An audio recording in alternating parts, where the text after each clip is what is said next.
They said he ruled like a ghost seen everywhere, but never touched. That was Joseph Massino. A man who turned silence into strategy, and strategy into an empire. Before we dive in, don't forget to like, comment, and subscribe for more true crime stories told straight from the heart of the underworld. Brooklyn, 1940s. A young boy named Joe delivered bread before dawn, his hands cold, his eyes sharp. He wasn't born into power, he studied it. Every handshake, every whispered favor, every glance exchanged between men who mattered. He learned what loyalty looked like before he even knew what it meant. At 15, he saw his first body drop in the street. No panic. Just understanding this world had rules, and breaking them had prices. By 20, he was running numbers, quiet and precise. No flash, no noise. Just respect. Talk less, he used to say, and you'll live longer.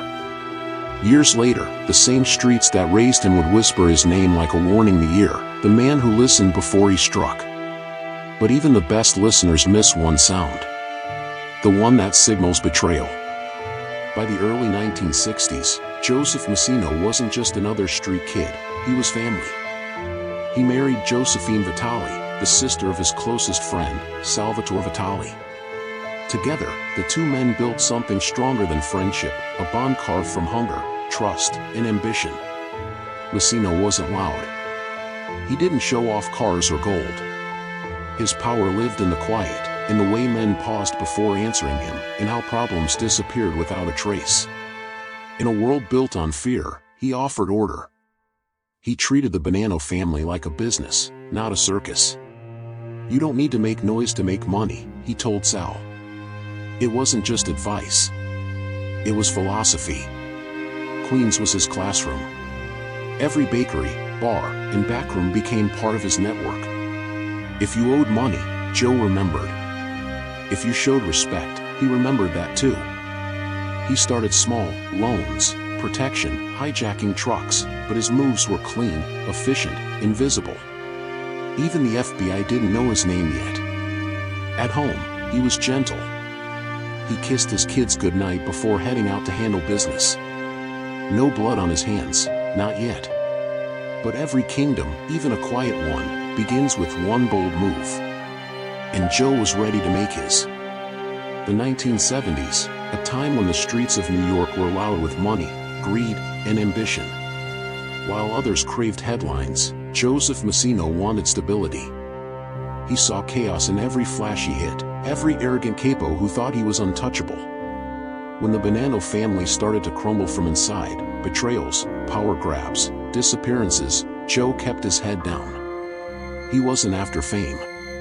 He was after control. He built alliances through dinners, not gunfire. Loyalty, he'd say over a plate of pasta, isn't a word. It's a habit. One by one, soldiers began trusting him more than their own bosses. He listened, helped, and remembered. The old guard was fading, and Joe, the quiet bread boy from Brooklyn, began to fill the vacuum. By the late 70s, he was running major rackets, loan sharking, gambling, unions, even construction deals. But it wasn't about greed, it was about respect. He became the man everyone called before making a move. And when he finally took control of the Bonanno family, there wasn't a single shot fired. It was business, smooth, silent, absolute. Yet in silence, danger brews unseen. And somewhere in that calm, envy began to whisper Joe's name. By the 1980s, Joseph Massino had become something rare, a mob boss who restored order. The Bonanno family, once a headline for chaos, was suddenly disciplined, profitable, and feared again. He brought back traditions, coded messages, face-to-face meetings, and strict rules about violence. No killing without permission, he ordered. We're businessmen, not butchers. Under his leadership, the family earned millions, construction kickbacks, loan sharking, unions, and gambling dens all flowed like a well-oiled machine. He dressed modestly, drove simple cars, and avoided cameras. Other bosses flaunted gold and silk, Joe preferred shadows and silence. FBI agents called him the last Don, the only Mafia boss who kept the old ways alive. His word was law. His loyalty was legend. Even rivals respected him. But the quieter the empire, the louder the paranoia grows. Joe trusted few, mostly family and his brother-in-law, Sal Vitale. They shared everything, or so he thought. At Sunday dinners, Joe would say softly, "If you can't trust your blood, who can you trust?" He didn't know those words would come back to haunt him, from the same man who used to pour his wine. Because in the Mafia, loyalty doesn't last forever. Power breeds silence, and silence breeds suspicion. By the early 1990s, Joseph Massino ruled the Bonanno family like a corporate CEO. Meetings were quiet, envelopes were thick, and everyone smiled, but not everyone was loyal. Sal Vitale, his underboss and brother-in-law, began feeling the weight of being second. He wanted more control, more credit, more respect. And Joe sensed it. He always did.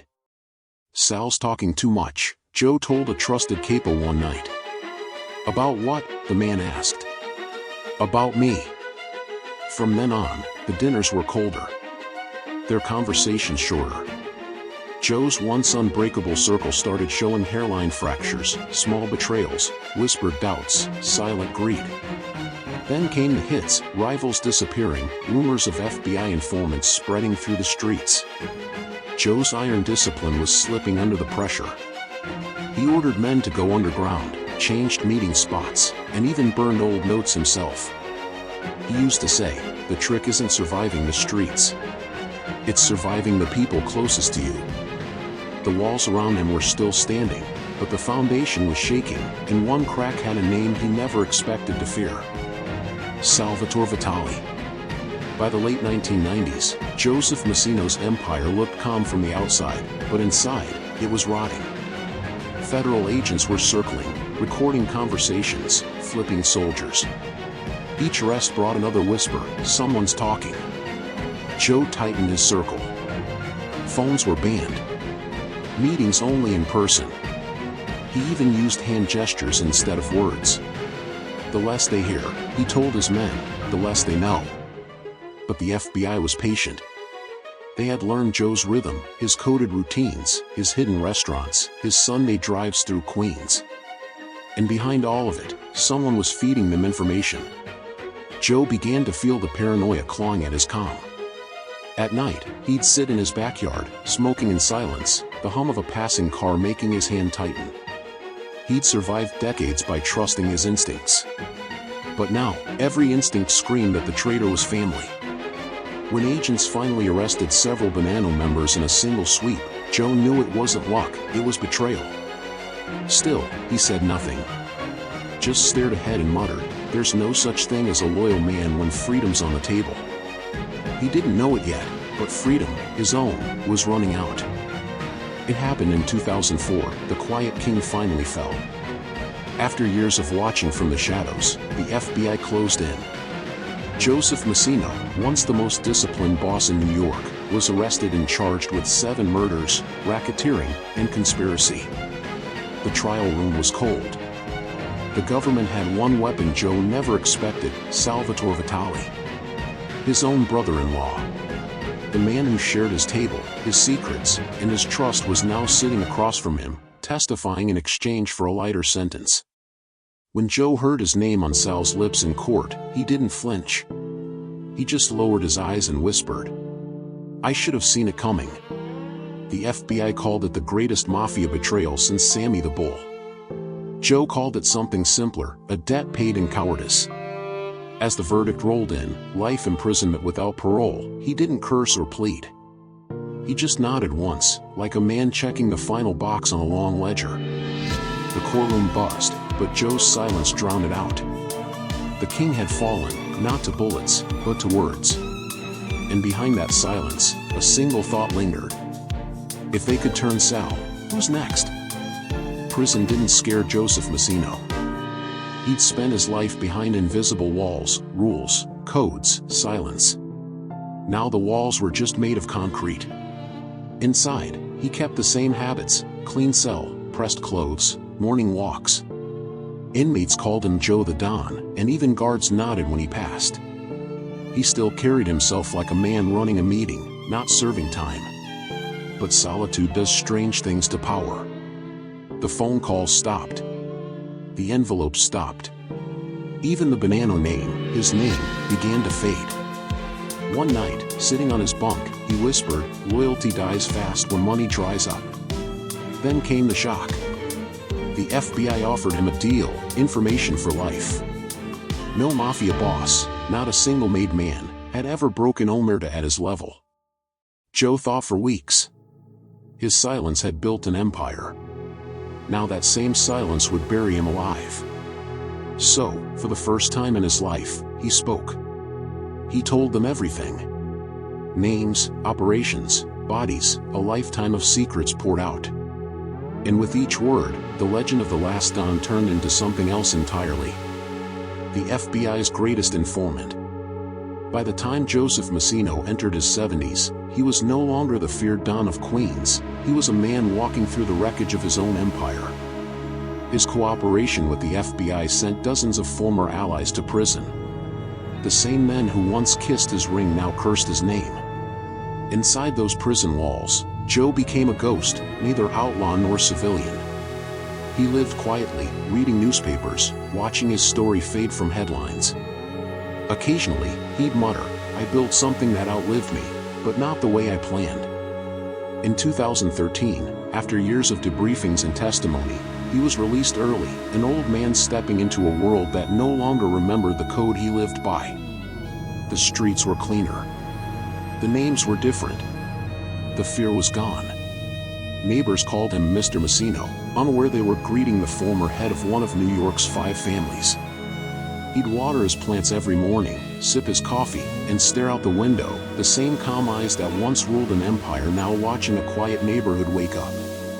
But deep down, one question kept echoing in his mind. Did I save myself, or erase myself? In the end, Joseph Massino didn't die in a blaze of bullets or a courtroom spectacle. He faded quietly, the way he had lived. No headlines, no crowds, just a man surrounded by the ghosts of choices made decades ago. He once said, "Power's not about fear, it's about memory." But in his final years, the memories were heavy. The faces of men he betrayed. The codes he once preached. The silence he finally broke.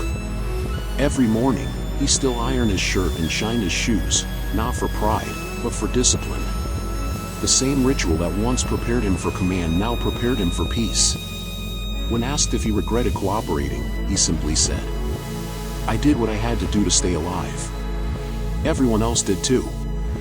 Some with guns, some with words." He outlived nearly every man who once swore loyalty to him. And maybe that was the truest punishment, to live long enough to see that the empire you built was made of sand. He didn't just rule the Mafia. He witnessed its end. He outlived the world he built, not because he was lucky, but because he never broke his word to himself. Don't forget to like this video, share your thoughts in the comments, and subscribe for more gangster stories like this one.